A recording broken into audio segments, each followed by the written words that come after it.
putain. Mec, tu fais quoi là? Bah, vu ce qui s'est passé cette semaine avec Ethereum et Bitcoin Cash, moi j'ai envie de faire un hard fork avec mon cash aussi. Non mais c'est n'importe quoi. Ça marche pas comme ça. What the fuck? Eh bah c'est gros ça fourchette. Attends, j'appelle la vache. La vache? Ah, merci. Tiens, c'est avec ça que la force soit avec toi. Ah ouais, elle a l'air plus forte celle-là.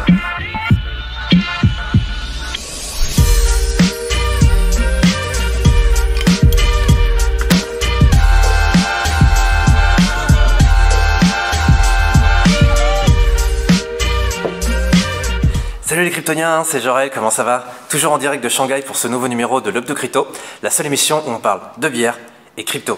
Et à l'occasion de cette semaine de fork, on va parler de crypto, mais avant, deux petits coups. Alors on va commencer tout de suite avec l'étude du marché comme d'habitude. Donc alors, cette semaine, ce qui s'est passé, c'est que vous avez le BTC qui a pris 4,44% sur la semaine, et sur les dernières 24 heures qui est à 0,46%. Donc là en fait vous pouvez voir le BTC il est maintenant à 16 226 et la semaine dernière il était à 15 703. Donc en gros le BTC a pris à peu près $500 sur les 7 derniers jours. Ensuite du côté de l'Ethereum, donc on a l'Ethereum qui a pris 3,71% sur les 7 derniers jours et qui a pris 1,99% sur les dernières 24 heures.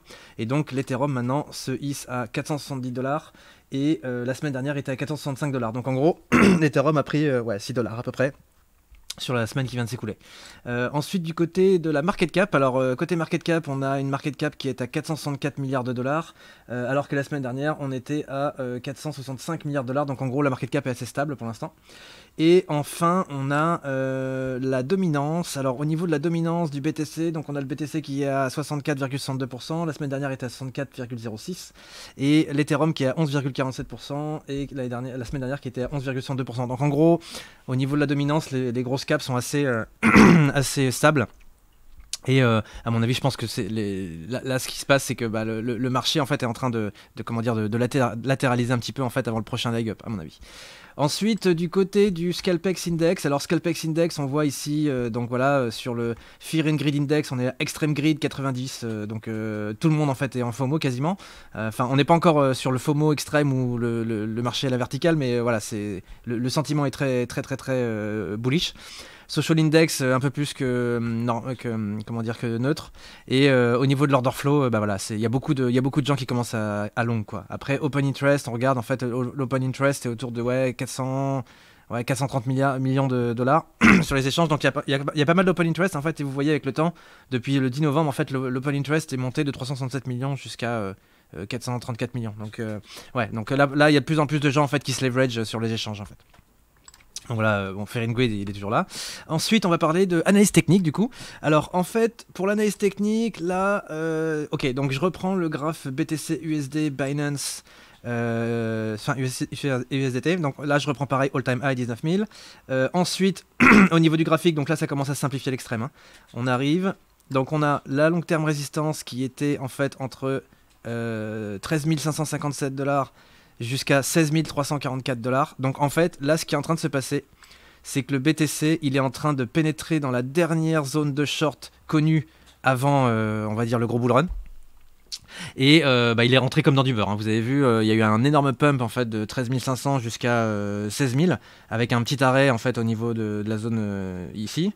Et ensuite, là, si vous voulez, ça commence à continuer à mécher. Et là, en fait, au niveau des oscillateurs, ce qui se passe, c'est que là, on n'a plus de divergence. Donc, en gros, en weekly, on a le RSI et le MACD qui sont toujours en montée. Donc, par rapport à ce dernier top, en fait, qui était là à 12 100. Et donc, le mouvement continue à prendre de la puissance.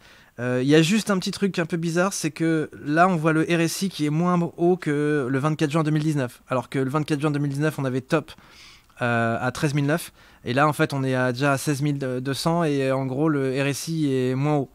Bon, par contre après le RSI il y a encore de la marge pour qu'il monte, hein. Vous voyez au niveau des oscillateurs, si on zoome un petit peu plus On s'aperçoit que là, les oscillateurs, ils sont en train d'aller complètement dans l'espace. Hein, c'est un truc de malade. Donc, à mon avis, je pense qu'on va assister à une accélération du prix d'ici quelques jours, quelques semaines sur le BTC. Ensuite, au niveau donc, de l'oblique, vous avez vu oblique baissière ici, donc invalidé, blablabla. Donc, en gros, on est remonté. On est passé au-dessus de la trendline. Bam. Ensuite, là, on est en train de faire un W weekly. Donc, le W weekly a été fait à 13 009. Et là, en fait, maintenant... c'est sky is the limit. Donc en fait là c'est bullish, bullish, bullish. Ça va continuer à monter je pense. On est dans un couloir haussier ici. Vous voyez ce top là, 5 mars 2018, 24 juin 2019 et 16 novembre, 9 novembre 2020. Donc vous voyez là en fait on a un couloir haussier qui se dessine. Pareil ici qui est dessiné par là. Donc là pour l'instant au niveau du sentiment ouais, c'est bullish. Après, si par exemple on doit faire une pattern à Beg LCD, vous vous rappelez, hein, je vous avais expliqué, si on prend la neckline ici et qu'on descend là, en fait normalement la pattern LCD normalement doit nous amener à 24 000 $. Si on fait un gros pump en mode Eiffel Tower sur le BTC. Mais pour l'instant voilà le sentiment est bullish et comme je vous ai expliqué en fait maintenant ce qu'il faut faire c'est qu'il faut racheter toutes les candles rouges hein. Donc vous arrivez dès que vous voyez du rouge là comme la semaine dernière il me semble on a eu une candle rouge à je crois que c'était 15 008 un truc comme ça ou c'était hier je crois donc voilà donc en fait vous rachetez sur du rouge je pense que c'est ça qu'il faut faire parce que là le marché il est boule c'est un truc de fou. Ensuite si par exemple le rallye est fini donc là en fait admettons qu'on a fini on a top et que le marché doit revenir à son point de départ on va dire enfin depuis le crash Covid jusqu'au top normalement la zone de retracement minimale ce serait 8500 ou 6400. Voilà, donc ça c'est pour le BTC. Mais pour l'instant, d'après ce que je vois, au niveau des oscillateurs, on est bullish à mort. Il faudra attendre de voir, je pense, ce qui va se passer ici, sur ce niveau-là, à 17 100, parce que c'est un autre niveau en fait de résistance probable. Et après, c'est ATH hein, derrière, hein, c'est 19 000, 20 000, 30 000, 40 000, enfin, voilà, c'est un peu le concept. Donc voilà, donc ça c'est à peu près tout pour le BTC. Donc BTC bullish, pour l'instant, ça fait que de monter, donc voilà. Et il n'y a pas de signe de retournement, donc pour l'instant tout part dans le vert. Après on va parler d'Ethereum. Alors Ethereum, analyse technique sur Ethereum, là j'ai retracé pareil les obliques baissières et tout. J'avais ma falling wedge, donc vous vous rappelez ma falling wedge ici qui a joué comme point de compression à 420-430 $. Et là en fait on a éclaté la falling wedge donc, parce que c'était une figure bullish façon à la base. Et Ethereum en fait pareil dans un couloir haussier. Donc là en fait on est dans un couloir haussier qui est là, qui est tracé comme ça. On a eu du rouge en fait, on a rebondi sur le bas du couloir. Et là en fait on est en train de remonter. Donc en gros ce qui va se passer sur Ethereum c'est que là on est en plein dans une zone de short. Donc il y a une zone de short en fait qui est entre 460 et 367 et ce qui est bien c'est que là en fait on mèche dedans, on monte progressivement dessus mais on monte pas de manière trop violente. Après prochaine zone d'intérêt c'est 490 hein. 490 c'était le dernier top qu'on a fait sur Ethereum, donc voyons voir ce qui va se passer sur 490. Je pense qu'il y a quand même un risque qu'il y ait une réjection sur 490 d'abord dans un premier temps et après qu'on transperce les 490 et qu'on monte plus haut. Donc sur Ethereum, le pronostic ce serait ça en fait, c'est-à-dire que là on a pattern AB égale CD possible ici. Donc on prend la neckline qui est là à 374 et on la trace en fait depuis le bas à 88 jusqu'à 374, on duplique et en fait on arrive dans cette zone là à 653 dans la long terme résistance. Donc en fait là pour l'instant ce qui se passe c'est que on est sur cette zone de short qui est là, donc la zone de short 460, on est en plein dedans. Et en fait on est même au-dessus déjà. Donc après on va voir si on va clôturer au-dessus demain. Mais normalement c'est bien parti pour. Donc sur Ethereum je pense qu'on va continuer à monter. Parce que rien ne dit que le rallye est terminé sur Ethereum. Donc le prochain étape c'est ça, c'est 600 balles. Et après 752. Donc ça c'est les prochains objectifs sur Ethereum, sachant qu'on a Beacon Chain qui va être mise en service le 1er décembre 2020. Et donc en fait qui va expliquer enfin là en fait si vous voulez c'est au niveau du contrat il faut qu'il y ait 550 000 Ethereum qui soient stackés sur la Beacon Chain et donc en gros si ça se passe bien le 1er décembre il y a moyen qu'Ethereum explose avec justement le lancement de la Beacon Chain sur le nouveau réseau Ethereum 2.0. Voilà. Donc ça c'est un petit peu au niveau de l'analyse fondamentale, mais bon au niveau de l'analyse technique voilà. Faut racheter quand c'est rouge hein, de toute façon c'est ça le truc. Vous avez vu là on est monté, on est à 320. Après en fait on a fait un W, boum, après on a retracé ici sur le top, sur le dernier top à 311, vous voyez ici là, boum. Donc ça en fait ça veut dire 1, 2, 3, 4, À mon avis, je pense qu'il y a une vague 5 ici qui va se terminer, enfin qui va se profiler.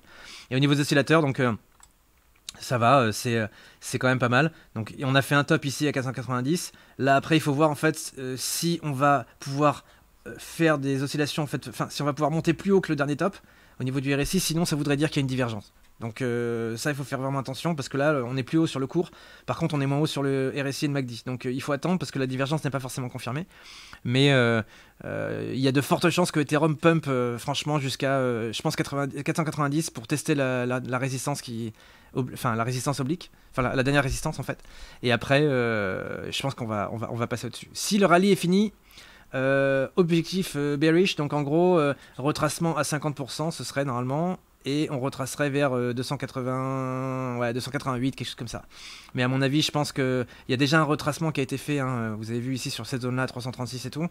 Voilà, là pour l'instant je pense que Ethereum il arrête pas de monter, donc pour l'instant c'est bullish. Donc je pense qu'il faut pas essayer de sortir ce genre de truc parce que c'est il n'y a pas de signe que le rallye est fini. Et en plus il y a cette logique de continuation, enfin il y a cette pattern de continuation qui est ici AB égale CD, donc il faut faire vraiment super attention avec ça. Donc voilà, donc ça c'est pour l'Ethereum. Ensuite, quoi dire d'autre de plus? Non, bah en weekly, voilà, ça reste bullish, hein. Ça reste bullish, franchement. Là, vous avez des résistances ici à 515 aussi. Vous avez vu, ça c'est le dernier top qui est ici là. Donc il faut voir un petit peu ce que ça va donner. Mais normalement, ouais, le but ce serait ça, hein. Le but c'est vraiment d'aller taper sur cette long term résistance qui est le dernier rempart avant ouais, explosion finale. Vers l'ATH quoi. Voilà, donc ça c'est fini pour l'Ethereum. Ensuite, alors on va parler de l'alt de la semaine. Alors parce que justement on parle pas mal de fork dans l'intro et tout machin. Donc là on a décidé de faire une étude sur BSV. Alors BSV c'est Bitcoin Satoshi Vision, hein, qui est donc en fait la crypto créée par Faketoshi, hein, ou Craig Wright. Et donc en gros si vous voulez, donc Bitcoin SV est un fork de Bitcoin Cash qui était un fork de Bitcoin. Donc en gros si vous voulez, Bitcoin Satoshi Vision en fait c'est le Bitcoin qui a été créé par Craig Wright, qui a forké de Bitcoin Cash. Et en gros si vous voulez, la différence avec le Bitcoin et le Bitcoin Cash c'est que Craig Wright lui il prône en fait un système de scalabilité du BSV sur la taille du bloc. C'est-à-dire qu'en fait l'objectif c'est de faire des blocs de 1 Tera, 10 Tera, et en fait d'augmenter la taille du bloc pour augmenter la scalabilité du réseau, au lieu d'utiliser des second layer solutions comme le Lightning Network ou comme des solutions de sharding ou d'autres scalabilités qui viennent s'ajouter sur la chaîne. Donc lui en fait ce qu'il veut c'est une scalabilité dans le bloc. Donc voilà, donc ça c'est un petit peu pour BSV. Donc au niveau de BSV, alors ce qu'il faut savoir c'est que BSV c'est très intéressant comme alt pour l'instant, surtout aujourd'hui. Je vais vous expliquer pourquoi. Donc là en fait si vous voulez, j'ai pris le graphe BSV USD, je crois que c'est sur Robi il me semble. Donc là historique depuis décembre 2018 jusqu'à aujourd'hui novembre 2019, enfin 2020. Donc en gros si vous voulez, au niveau des retracements sur BSV, j'ai fait des études de retracement. Donc alors c'est assez intéressant en fait. Quand vous faites l'étude de retracement sur BSV, en fait tous les mouvements à la hausse sont retracés au minimum à 78,6 et quasiment en full retrace. Donc en gros ça veut dire que tous les mouvements qui vont à la hausse sont quasiment retracés en entier. Donc on a eu ça là, vous voyez ici, mouvement, on est monté de 51$, on a pump jusqu'à 260, on a retracé ici à 78,6 à 95 et après on a méché jusqu'à 61, donc quasiment full retrace. Derrière on a eu une deuxième candle en décembre 2019, donc de 76, on a pump à mort jusqu'à 454. Et ensuite, on a fait un full retrace, enfin on a fait un retrace à 78,6 à 157$, et on a même fait une mèche Covid jusqu'à 85$, donc ouais, full retrace quasiment. Donc voilà. Et ce qui est intéressant sur BSV en ce moment, c'est qu'en fait, vous avez alors l'oblique baissière elle est là, donc vous avez une oblique en fait qui est tracée de 456 jusqu'à qui passe par l'autre sommet à 259. Et on a voilà, le BSV qui est en fait en train de latéraliser en ce moment. Et ce que vous voyez en fait c'est que l'intérêt sur BSV en ce moment là c'est qu'en fait on est en plein dans une zone de longue. C'est à dire que vous avez ici une zone de longue qui commence à 156 et qui finit en full retrace à 76. Et là ce qui est marrant c'est qu'en fait vous voyez on est à 160$. Et vous avez BSV qui a méché, et là il est en train de mécher, il a méché le 22 juin 2020 à 134, une deuxième fois le 31 août à 142, une troisième fois le 21 septembre à 138 et une quatrième fois le 2 novembre à 144. Et là, vous voyez, en fait, ça veut dire quoi? Ça veut dire que tous les dips qui sont ici en dessous du 78.6, ils sont tous rachetés. Parce que c'est que des mèches en fait. Donc vous avez en fait des gens qui sont en train d'accumuler à mort de BSV en fait sur cette zone-là. Parce qu'en fait, ici, là, ça, c'est une zone d'accumulation en fait, si vous voulez, sur le BSV. Et à mon avis, ce qui est en train de se passer, c'est que là, vous avez le BSV qui est dans un range d'accumulation. Donc le range d'accumulation, en fait, il est compris entre 142 et on va dire 256. Et là, le cours, il est à 160. Donc en gros, si vous voulez, s'il y a des gens qui veulent rentrer de manière long terme sur BSV, franchement, c'est vraiment pas un mauvais point d'entrée. Pourquoi? Parce que déjà, BSV, personne n'en parle. 2, le cours, il est complètement plat. Et on est dans un range en fait qui est, enfin un micro range là en fait entre 185 et 146. Et souvent en fait quand il y a des algues comme ça qui bougent pas, il va se passer, il y aura un élément déclencheur ou un catalyseur qui va faire que le truc va exploser ou va verticaliser vers le bas ou vers le haut. Donc en fait au niveau du potentiel de downside, en fait si on fait un full retrace sur le dernier mouvement de BSV, en gros on pourrait tomber jusqu'à 77, sachant qu'en fait vous regardez ici les oscillateurs avec le MACD, le RSI, en fait déjà le MACD, le RSI en fait si vous voulez il continue à baisser, ok, donc on est toujours dans un mouvement baissier. Par contre vous voyez en fait le MACD il est complètement au tapis et à mon avis, bon il y a encore de la marge pour qu'il descende, mais le jour où le truc il va croiser, à mon avis ça va être pas mal, hein. Donc il y a peut-être encore un moyen qu'on touche le support à 143 une dernière fois. Donc à mon avis si vous voulez rentrer sur BSV, je pense que vous pouvez rentrer, allez, on va dire 50% de vos bags sur 160 sur ce niveau là, au niveau actuel, et après vous attendez, allez, vous rentrer 25% de plus, 25% à 143, et puis rentrer tout le reste, je pense, à 76 si on descend là-bas. Mais en gros, si vous voulez, ça c'est donc une zone de longue pour BSV. Et si par exemple on reprend un retracement à la hausse, donc admettons on prend tout le mouvement, donc avec le gros pic à 456 et le gros dump qui a suivi derrière à 75, donc le dump Covid, si on doit retracer tout ce mouvement là à la hausse, on a une longue terme résistance qui se dessine ici entre 372 et 456. Donc en gros ça veut dire quoi? Ça veut dire que techniquement parlant, BSV a des chances de retracer à la hausse à 372 minimum si jamais les coefficients de retracement sont identiques, si les coefficients de retracement à la hausse sont identiques que les coefficients de retracement à la baisse. Voilà, en fait c'est l'idée, vous voyez. Donc là vous avez ce moment là, ça retrace à la baisse, voilà. Donc en gros si vous voulez, sur BSV, là pour l'instant le marché nous dit en gros que le truc est en train de latéraliser à mort. Il n'y a pas encore de confirmation bullish sur BSV, on n'a pas encore de W qui commence à se former, mais vous voyez, en fait ce qui est intéressant c'est que là en fait on est en train de faire un plancher. Donc on est en train vraiment de dessiner en fait un bottom. Donc là il y a une belle structure en fait qui est en train de se dessiner sur BSV. Après pour acheter en fait vous pouvez attendre un test comme ça là. Vous pouvez attendre un test ici avec un test qui fait ça, et après ici vous pouvez racheter sur ce niveau là, si vous voulez une confirmation de hausse sur BSV. Après il y a aussi possibilité en fait que BSV soit dans ce range là. Il range comme ça. Boum, boum, boum, boum, boum. Après résolution, on va dire, aller haussière, voilà, pour aller chercher ici. Mais l'avantage en fait de BSV, c'est que là en fait on est en bas du range. Donc en gros vous n'avez pas forcément beaucoup de risques au niveau de l'exposition sur BSV si vous rentrez maintenant. Donc le setup sur BSV il est pas mauvais, hein. Il est vraiment pas mauvais. En plus les indicateurs en RSI, Momentum, Weekly, ils sont en bas. Donc en gros c'est pas une mauvaise idée de rentrer sur BSV. Après bon ça reste quand même risqué parce que BSV c'est pas non plus le Bitcoin, c'est pas non plus l'Ethereum, hein, c'est une alt, hein. Mais voilà, donc le setup il est pas mauvais sur BSV, donc je vous conseille de regarder un petit peu ça. Sachant qu'en fait il y a un potentiel de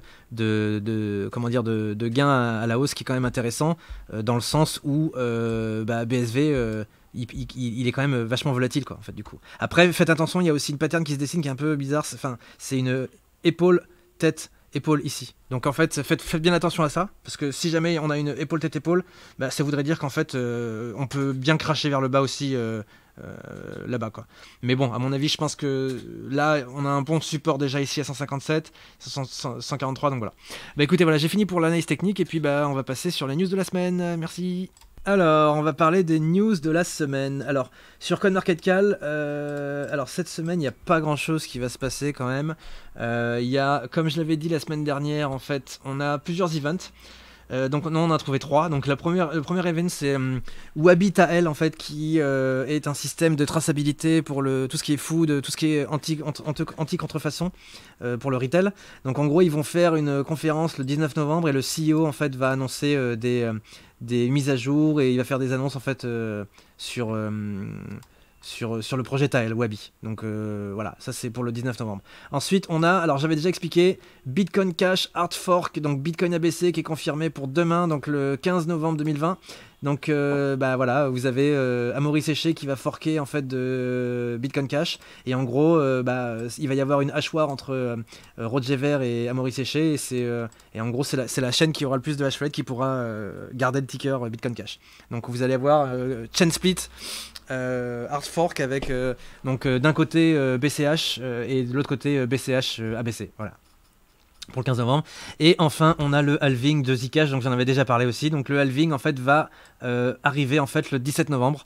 Donc ça fait ouais, on est samedi, dimanche, lundi, mardi. Ouais, mardi. Voilà, donc on a Zcash qui va faire son halving le 17 novembre. Donc voilà. Donc c'est tout pour les news de la semaine. Et puis bah écoutez, merci beaucoup et puis à plus tard. Et voilà, c'est fini pour aujourd'hui. Bah écoutez, j'espère que vous avez aimé la vidéo et en attendant, n'hésitez pas à nous lâcher un petit pouce bleu, à vous abonner à la chaîne et à laisser des commentaires dans la section ci-dessous. Et n'hésitez pas aussi à taper sur la petite cloche pour recevoir les notifications de lorsqu'on fera une nouvelle vidéo. Et aussi, si vous voulez faire des donations pour supporter la chaîne, n'hésitez pas à nous envoyer sur les adresses Ethereum et Bitcoin qui sont dans la section ci-dessous pour qu'on puisse s'acheter plus de bière et faire plus d'émissions. Et en attendant, à la vôtre.